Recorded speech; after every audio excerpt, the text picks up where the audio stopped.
After the First Opium War, Hong Kong was ceded to Britain in 1842.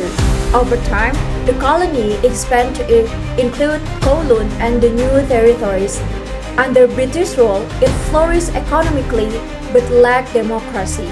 In 1997, after more than 150 years, Hong Kong was officially handed back to China under a unique agreement.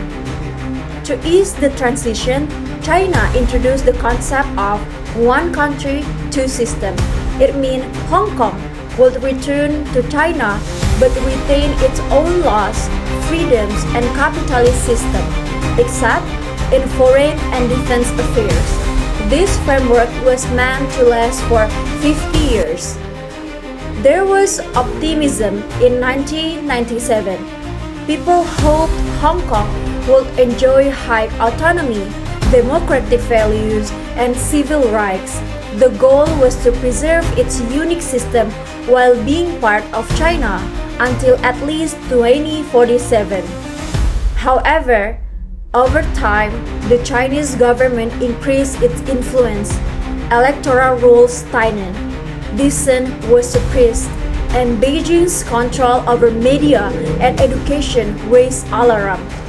Hong Kongers feared their promised freedoms were slipping away. Mass protests followed. In 2014, the Umbrella Movement demanded true democracy. In 2019, outrage over an extradition bill triggered massive rallies. Millions took to the streets to protect their rights and reject growing mainland interference. This study explores how Hong Kong's democracy has changed under one country, two system. It is a crucial issue with global implications. Can democracy survive under authoritarian influence? Understanding Hong Kong's case helps us grasp the future of freedom in complex political system.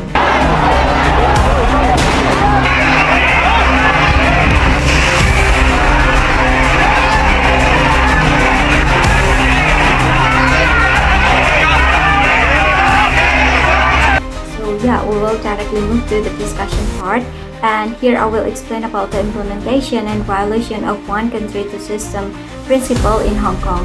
So, the principle of one country two system was originally created so that Hong Kong can rejoin China while still keeping its capitalist system and enjoying political freedoms. This promise was part of the Sino-British Joint Declaration when the UK handed Hong Kong back to China in 1997. And it was further protected by the Basic Law, which acts as Hong Kong's mini-constitution. And the Basic Law itself is clearly stated that Hong Kong would have freedom of speech, a more democratic election system, and a high degree of autonomy for 50 years. But over time, China began to limit Hong Kong's political freedom. One key example was the Umbrella Movement in 2014, where Hong Kong citizens demanded a real universal suffrage. However, Beijing required all political candidates to be pre-approved by a pro-China committee. This clearly went against the democratic promises made in the Basic Law. And things got worse in 2020 when China introduced the National Security Law, which is this law was passed without Hong Kong's approval and severely restricted freedom of speech, allowing Chinese security forces to operate directly in Hong Kong. It has also broke the Basic Law's rule that national security law should be created by Hong Kong itself. And the next year, in 2021, China changed Hong Kong's election system again, where all the candidates now must be pro to Beijing, which make it most impossible for pro-democracy opposition to participate. Pro-democracy media were all shut down, activists were arrested, and public freedoms were seriously reduced. Because all of this happened, many people now believe that one country system has lost its real meaning. Hong Kong becoming more like mainland of China, with tighter control from Beijing and less room for political differences.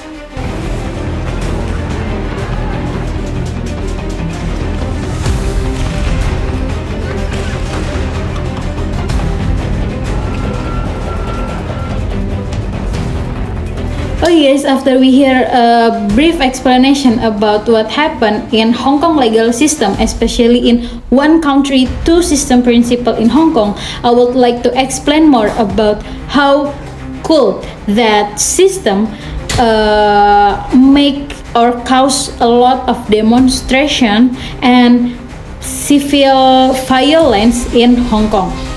So Hong Kong is known as one of the world's major financial centers, but behind its economic brilliance lies a serious crisis of democracy. Although in theory Hong Kong enjoys a high degree of autonomy under the one country, two system principle, in practice its political system heavily restricted by Beijing's interference. And from this, one clear example is the selection of the chief executive, who is not directly elected by the people but chosen by an election committee, which the most of the member committee were pro-Beijing, so it's bad for the Hong Kong citizen. And this has led the public to increasingly question the independence of their government. This not satisfaction from the peoples peak in two major waves of protest or cause a two major of protest. First in the umbrella movement in 2014 and the massive demonstration in 2019.